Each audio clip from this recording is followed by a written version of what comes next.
त्रिभुजाकार आकृति है और इसमें एक अंतः कोण पता है और एक बाह्य कोण पता है और दो अंतः कोणों के मान हमने ज्ञात करने हैं। ठीक है, एक्स की वैल्यूशन कितनी डिग्री है और वाई की वैल्यूशन कितनी डिग्री है। ठीक है, ये कितने कितने अंश के कोण हैं। ठीक है, तो हम सबसे पहले देखते हैं कि त्रिभुज के तीनों अंतः कोणों का योग 180 होता है, लेकिन उसके लिए हमें दो कोणों का पता होना चाहिए, तब तीसरे कोण का हम निकाल सकते हैं। तो हम इसके बाहर की तरफ देखते हैं, तो बाहर की तरफ हमें दिखाई देता है कि एक 60 अंश का कोण बना है। एक सरल रेखा में कितने अंश का कोण बना है? 60 अंश का। तो हमें दूसरे कोण का मान पता चला जाएगा, क्योंकि सरल रेखा पे 180 अंश का कोण बनता है और उसमें एक कोण 60 अंश का है, तो दूसरा कोण कितने अंश का है? 120 अंश का। अब हम इस सरल रेखा में चलते हैं, इसमें 120 का इधर बना हुआ, तो इधर कितना बचा?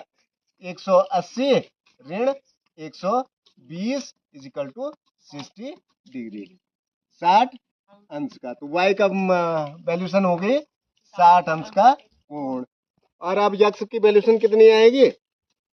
60 घन 50 कितना हो गया? 110 बनना चाहिए 180 का।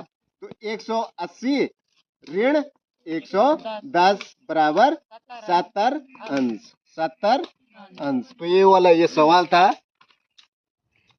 ये वाला in the given figure the value of X and Y are.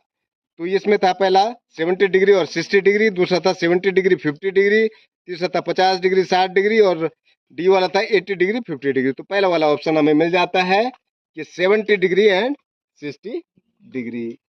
X की वैल्यूशन 70 डिग्री और वाई की वैल्यू 60 डिग्री। ठीक।